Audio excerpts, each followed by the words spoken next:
Om Swastiastu. Halo Ibu dan teman-teman semua.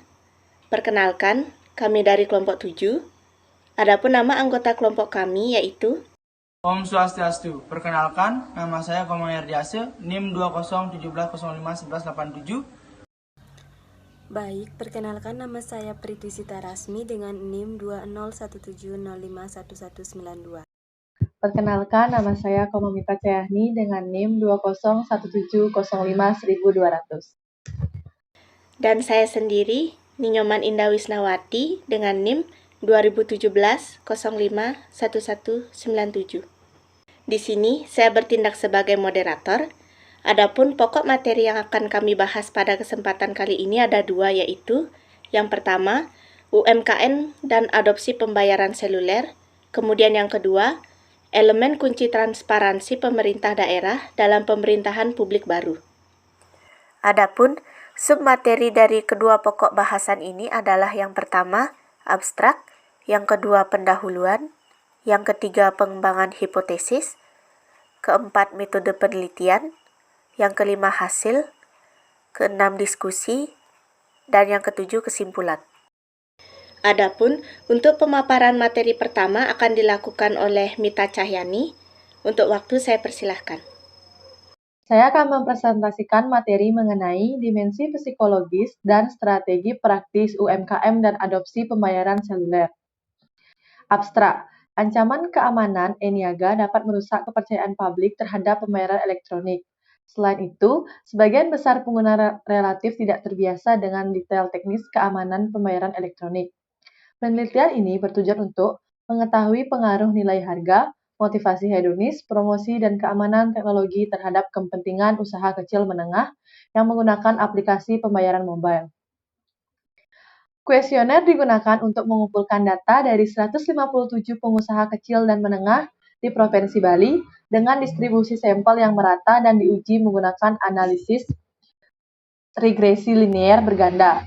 Hasil penelitian menunjukkan bahwa nilai harga, motivasi hedonis, promosi, dan keamanan teknologi berpengaruh positif dan signifikan terhadap minat pengusaha kecil dan menengah yang menggunakan aplikasi mobile payment. Pendahuluan. Pandemi COVID-19 telah membuat otoritas pemerintah menerapkan kebijakan jarak fisik yang didukung oleh Organisasi Kesehatan Dunia atau WHO. Kebijakan ini semakin mendorong konsumen untuk beralih menggunakan pembayaran elektronik untuk menghindari kontak langsung dalam transaksi pembayaran. Perkembangan teknologi informasi diadopsi oleh organisasi untuk mencapai tujuan meningkatkan efektivitas dan efisiensi sumber daya. Teknologi informasi yang beroperasi di sektor keuangan memiliki pengaruh yang baik dalam memudahkan masyarakat dalam mengakses informasi, produk, dan jasa keuangan. Teknologi keuangan dalam Peraturan Bank Indonesia Nomor 19/12/PBI/2017 adalah pemanfaatan teknologi sistem keuangan yang menghasilkan produk, jasa, teknologi, dan atau model bisnis baru yang dapat mempengaruhi pada kestabilan moneter, stabilitas, efisiensi, kelancaran keuangan sistem, keamanan, dan keandalan sistem pembayaran. Salah satu jenis teknologi informasi yang bergerak di bidang keuangan adalah mobile payment. Pembayaran seluler menarik perhatian global dari perspektif ekonomi, karena dapat digunakan sebagai pembayaran alternatif untuk pembayaran tradisional yang telah dilakukan sebelumnya, seperti menggunakan uang tunai, cek, dan debit atau kartu kredit. Perkembangan mobile payment terus diinovasi dengan mengeluarkan pembayaran untuk setiap merek. Penyedia layanan pembayaran seluler di Indonesia terdiri dari perusahaan telekomunikasi dan startup IT. Produk layanan pembayaran mobile sedang berkembang di Indonesia dari Tikes yang dibangun pada tahun 2017, 2007 untuk GoPay dan OVO. Sebuah studi dari Wang et al. Pada tahun 2019 menunjukkan bahwa penggunaan layanan transaksi pembayaran seluler jenis ini di Indonesia memiliki fungsi yang sama dalam melakukan transaksi. Namun, masing-masing jenis memiliki tingkat penggunaan yang berbeda. Kolaborasi antara mobile payment, transportasi online, dan Tokopedia menjadikan pengiriman digital sebagai platform di Indonesia yang diterima pada jaringan retail online atau e-commerce. Perkembangan hipotesis. 1. Nilai harga dan minat UMKM menggunakan aplikasi pembayaran seluler. Nilai harga didefinisikan sebagai biaya yang dikeluarkan dalam menggunakan teknologi untuk memberikan manfaat terbaik. Nilai harga berasal dari nilai yang dirasakan dan sering dianggap penting dalam memprediksi perilaku pembelian untuk mencapai keunggulan kompetitif perusahaan.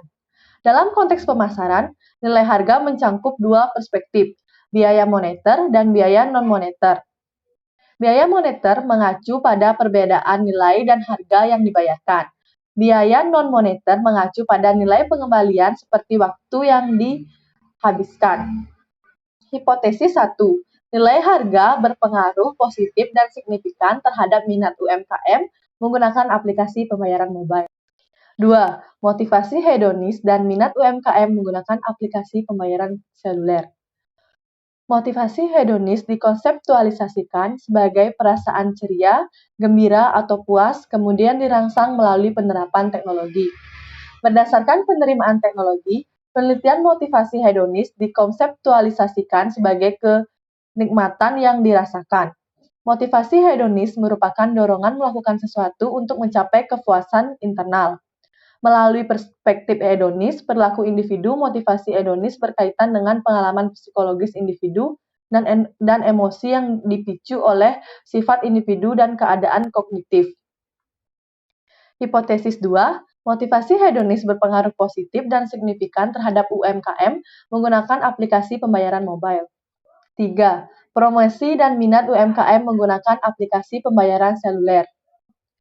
Selain untuk melakukan pembayaran digital, pemanfaatan teknologi juga untuk mencari informasi melalui internet, yaitu menggunakan media sosial.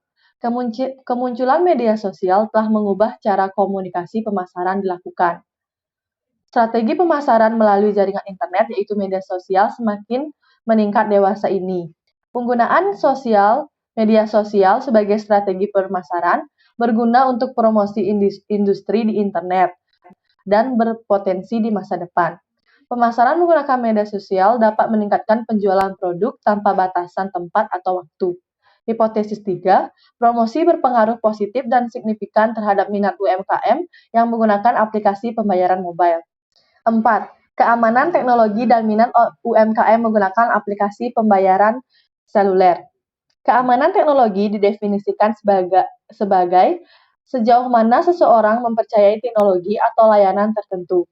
Keamanan sangat terasa dalam konteks pembayaran seluler, terutama saat menggunakannya, agar privasi mereka aman.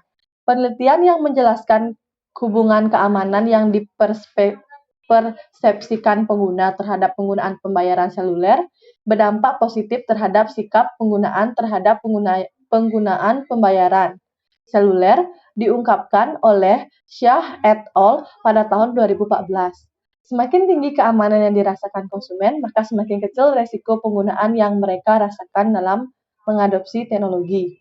Keamanan dapat menjadi tantangan yang signifikan saat membangun sistem pembayaran seluler dengan mendorong konsumen untuk menggunakan platform tersebut, menunjukkan bahwa persepsi keamanan berpengaruh positif terhadap niat terus menggunakan aplikasi mobile payment. Hipotesis 4, keamanan teknologi berpengaruh positif dan signifikan terhadap minat UMKM untuk menggunakan aplikasi pembayaran mobile. Metode penelitian. Penelitian ini dilakukan pada pengguna aplikasi pembayaran mobile di kalangan usaha mikro, kecil, dan menengah di Provinsi Bali. Data primer yang diperoleh merupakan hasil pengisian kuesioner oleh responden. Kuesioner yang digunakan terdiri dari 5 bagian, yaitu nilai harga, motivasi hedonis, promosi, keamanan teknologi, dan minat UMKM menggunakan aplikasi mobile payment. Skala yang digunakan dalam penyusunan kuesioner penelitian adalah skala Likert 1 sampai dengan 5 poin. Populasi dalam penelitian ini adalah seluruh pengguna aplikasi pembayaran mobile di perusahaan mikro dan kecil tahun 2020 dengan jumlah 260 yang tersebar di Provinsi Bali. Metode yang digunakan dalam pengambilan sampel dalam penelitian ini adalah metode convenience sampling yang merupakan istilah umum yang mencakup berbagai prosedur pemilihan responden.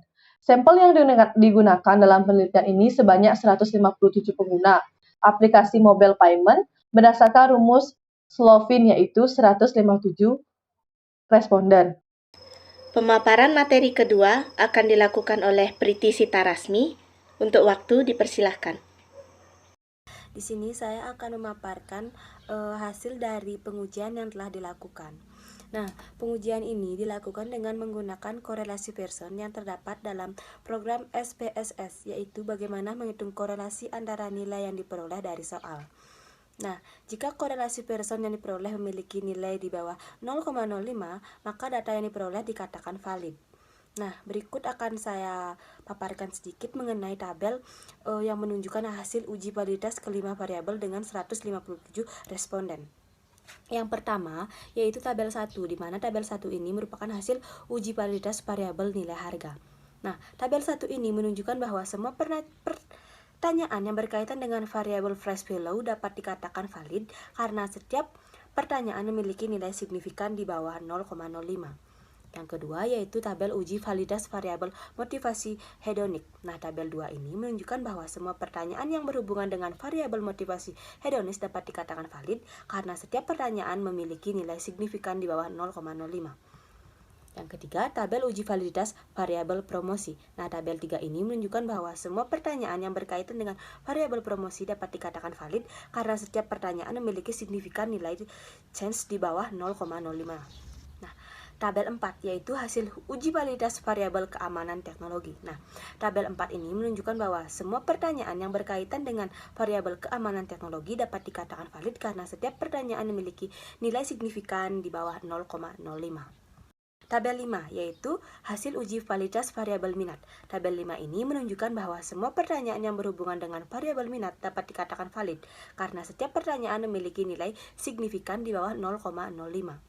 Tabel 6 yaitu hasil uji keandalan data. Tabel 6 ini menunjukkan bahwa variabel fresh value ini memiliki converge alpha sebesar 0,755 yang berarti variabel dengan nilainya di atas 0,70.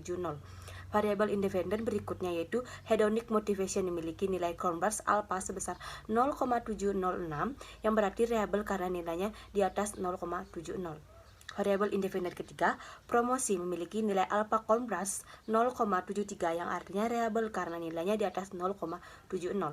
Nah, variabel independen terakhir yaitu teknologi security memiliki nilai converge alpha sebesar 0,725 yang berarti variabel karena nilainya di atas 0,70. Sedangkan untuk variabel dependent yaitu minat memiliki nilai converge alpha sebesar 0,720 yang berarti variabel karena nilainya di atas 0,70. Uji statistik deskriptif dilakukan untuk mengetahui gambaran atau gambaran sebaran data dari variabel dependen yaitu minat dan variabel independen yaitu nilai harga, motivasi hedonis, promosi, dan teknologi keamanan.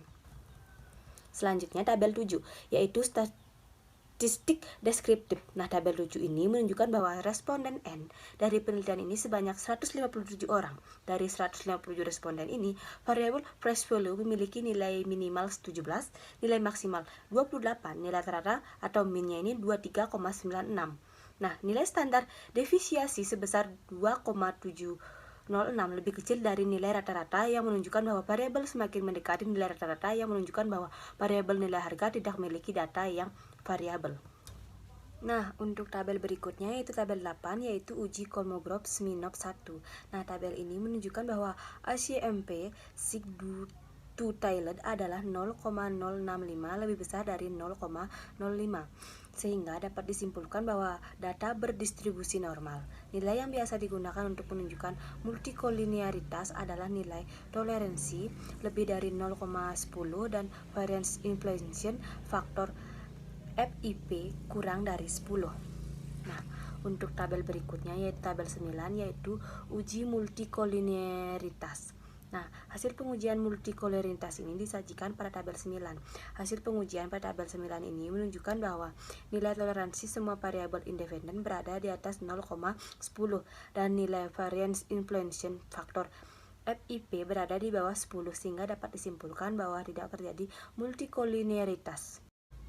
Baik, yang selanjutnya itu tabel 10. Nah, tabel 10 ini menunjukkan bahwa signifikansi dari variabel price value ini sebesar 0,594 lebih besar dari 0,05. Artinya tidak ada heteroskedastisitas dalam model regresif. Nah, untuk tabel 11 yaitu hasil uji koefisien determinasi. Sesuai dengan hipotesis yang diajukan dalam penelitian ini, berdasarkan tabel 11 dihasilkan pengujian berikut secara rinci. Nah, hasil pengujian hipotesis pertama mengenai pengaruh variabel nilai harga terdapat variabel minat UMKM diperoleh hitungan sebesar 2,774 lebih besar dari tabel sebesar 1,975569 dan nilai signifikansi nilai harga sebesar 0,006 kurang dari 0,05 sehingga H1 diterima. Nah, hasil pengujian hipotesis kedua mengenai pengaruh variabel motivasi hedonis terdapat variabel minat UMKM diperoleh hasil T hitung sebesar 2,452 lebih dari nilai T tabel sebesar 1,97569 dan nilai signifikansi sosialisasi perpajakan sebesar 0,015 kurang dari 0,05 sehingga H2 ini diterima.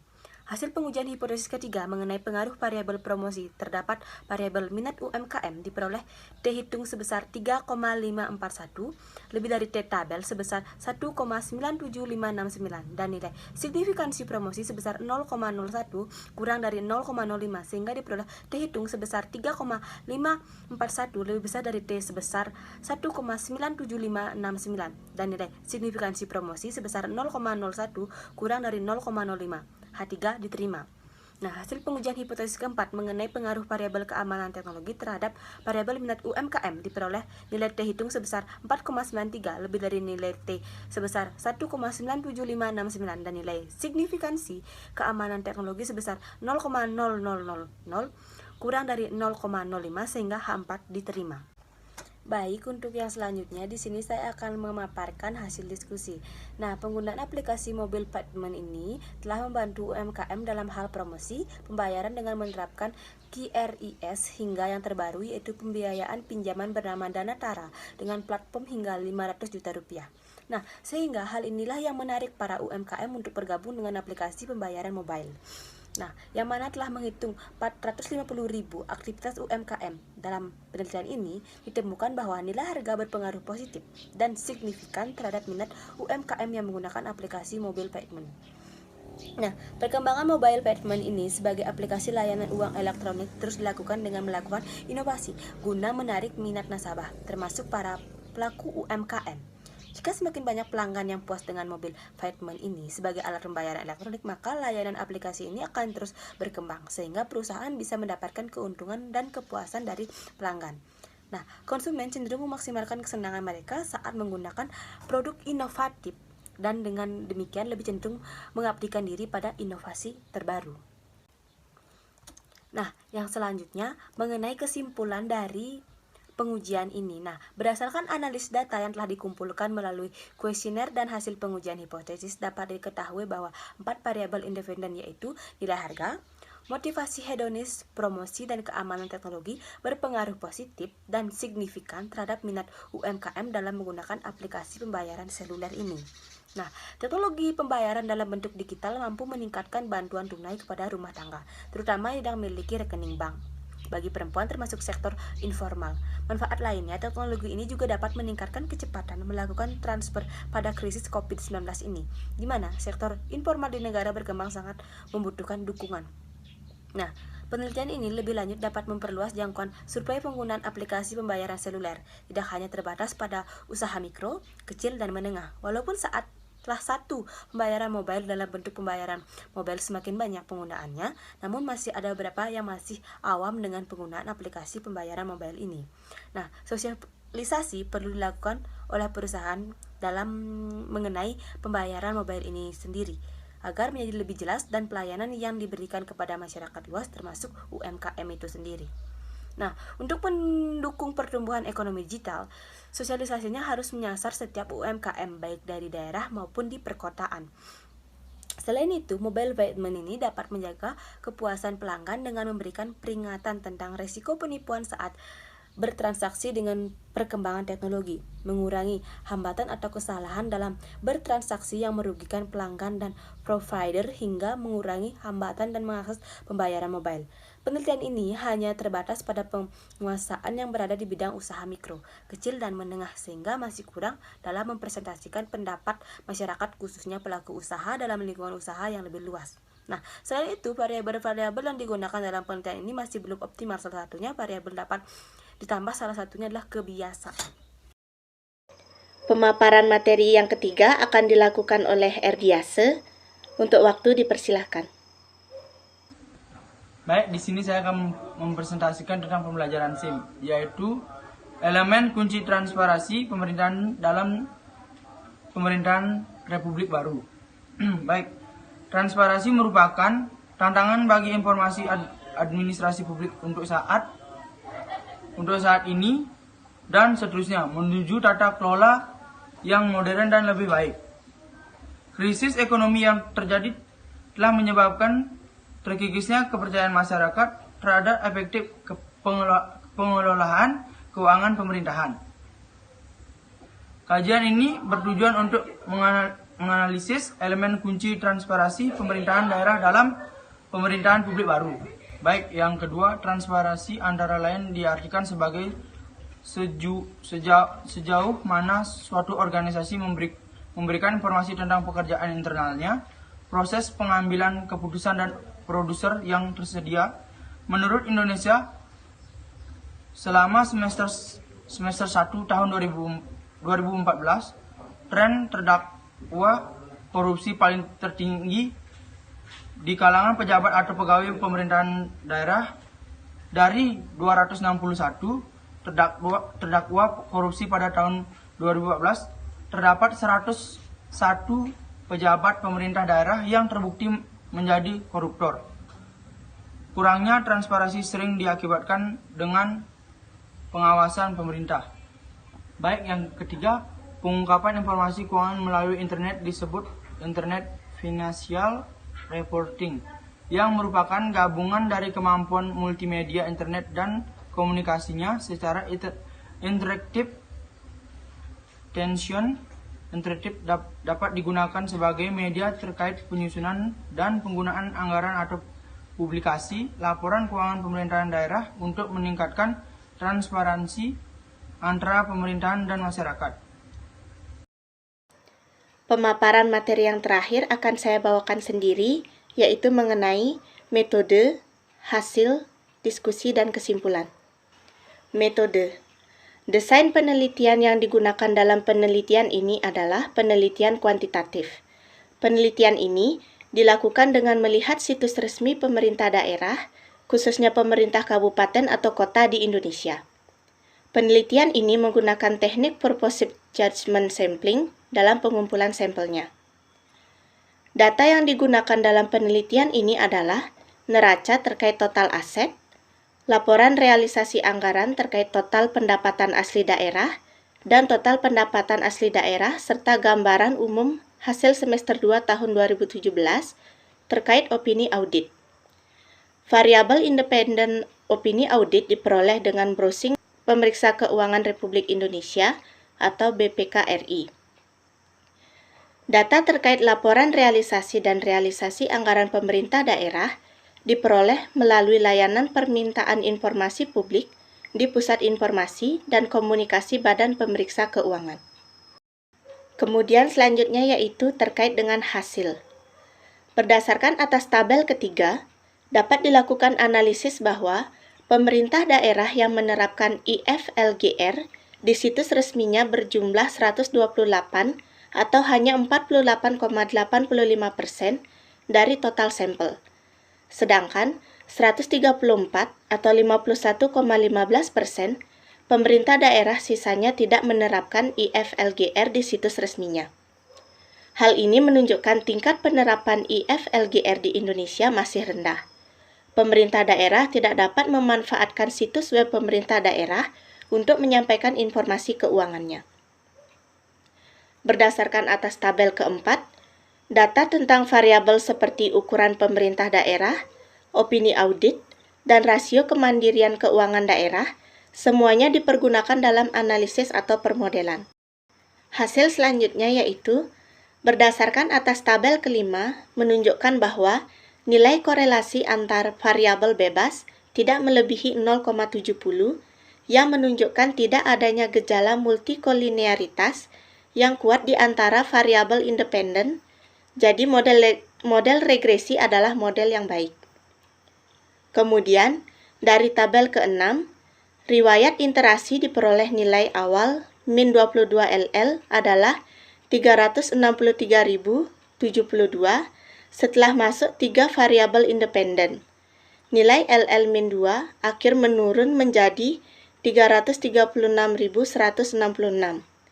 Penurunan nilai LL min 2 menunjukkan model regresi yang baik, atau dengan kata lain, model dihipotesiskan sesuai dengan data. Kemudian, berdasarkan atas tabel nomor 7, koefisien R-square-Nagel-Kerke pada tabel ringkasan merupakan modifikasi dari koefisien chi-square dan Snell R-square, sehingga nilai maksimalnya bisa mencapai 1 dan memiliki ring nilai antara 0 dan 1, sama dengan koefisien determinasi R2 dalam regresi berganda. Kemudian, hasil pada tabel 8 menunjukkan bahwa nilai signifikasi penelitian ini sebesar 0,122. Berdasarkan hasil tersebut, dapat disimpulkan bahwa model dapat menjelaskan secara empiris karena nilai signifikansi melebihi 0,05. Kemudian, pada tabel ke-9, menunjukkan bahwa kekuatan prediksi model regresi dalam memprediksi kemungkinan pemerintah daerah menerapkan IFLGR adalah 49,2%. Hal ini menunjukkan bahwa dengan menggunakan model regresi, diperkirakan ada 63 pemerintah daerah yang menerapkan IFLGR dari 262 pemerintah daerah terpilih. Kemudian, berdasarkan pada tabel nomor 10, terlihat bahwa nilai probabilitas yang signifikan untuk ukuran pemerintah daerah adalah 0,039. Nilai tersebut di bawah nilai probabilitas A sama dengan 5%. Dengan demikian, dapat disimpulkan bahwa H1 diterima dan H1 lainnya ditolak, yang artinya ukuran pemerintah daerah berpengaruh signifikan terhadap pelaporan keuangan pemerintah daerah melalui internet di Indonesia. Kemudian selanjutnya adalah diskusi. Diskusi yang pertama mengenai pengaruh lokal ukuran pemerintah tentang implementasi pelaporan keuangan internet. Semakin besar total aset yang dimiliki oleh pemerintah daerah, semakin besar pula sumber daya yang dialokasikan oleh pemerintah daerah untuk mengembangkan situsnya. Semakin tinggi tingkat kekayaan pemerintah daerah, maka semakin tinggi pula pengawasan oleh masyarakat. Dan semakin tinggi pula permintaan informasi yang disediakan dalam website untuk mengukur kinerja pemerintah daerah. Kemudian diskusi yang kedua yaitu mengenai pengaruh opini audit terhadap keuangan internet implementasi pelaporan. Perubahan persepsi publik tentang opini audit mengakibatkan opini audit tidak secara langsung mempengaruhi pemerintah daerah untuk mempublikasikan laporan keuangan melalui internet di situs resmi masing-masing pemerintah daerah. Opini audit yang adil bukanlah jaminan bahwa pemerintah daerah bebas dari korupsi. Kemudian, diskusi yang terakhir yaitu mengenai pengaruh rasio kemandirian keuangan daerah tentang implementasi pelaporan keuangan internet. Semakin tinggi rasio kemandirian keuangan daerah, menunjukkan semakin baik kinerja dan pengelolaan keuangan pemerintah daerah. Pemerintah daerah dengan tingkat rasio kemandirian yang tinggi akan berusaha menunjukkan kepada pemangku kepentingannya bahwa mereka memiliki kinerja yang baik sehingga mendorong pemerintah daerah untuk mempublikasikan laporan keuangannya di internet. Kemudian yang terakhir adalah kesimpulan. Internet dinilai sebagai media pelaporan yang paling efektif dan efisien dari segi biaya dan waktu, sehingga dapat memberikan nilai umpan balik bagi pemerintah daerah itu sendiri. Dengan mengembangkan media massa tentang kinerja pemerintah daerah yang berkaitan dengan desain dan optimalisasi website yang dimiliki oleh masing-masing pemerintah daerah, tuntutan transparansi kepada publik atau masyarakat juga dapat terpenuhi. Pemerintah dengan mengembangkan situs daerah menjadi media dalam pelaporan kinerja, memberikan manfaat bagi pemerintah daerah, dapat mengurangi asimetri informasi, dan memenuhi tuntutan transparansi dari masyarakat. Opini audit tidak berpengaruh terhadap implementasi pelaporan keuangan pemerintah daerah internet di Indonesia. Hal ini disebabkan adanya perubahan persepsi masyarakat terhadap kualitas opini audit yang diberikan oleh Badan Pemeriksa Keuangan atau BPK. Baik, sekian presentasi dari kami mengenai UMKM dan adopsi pembayaran seluler serta elemen kunci transparansi pemerintah daerah dalam pemerintahan publik baru. Kami mohon maaf apabila ada tutur kata kami yang salah, dan kami akhiri dengan parama Santi. Om Santi Santi Santi Om. Terima kasih.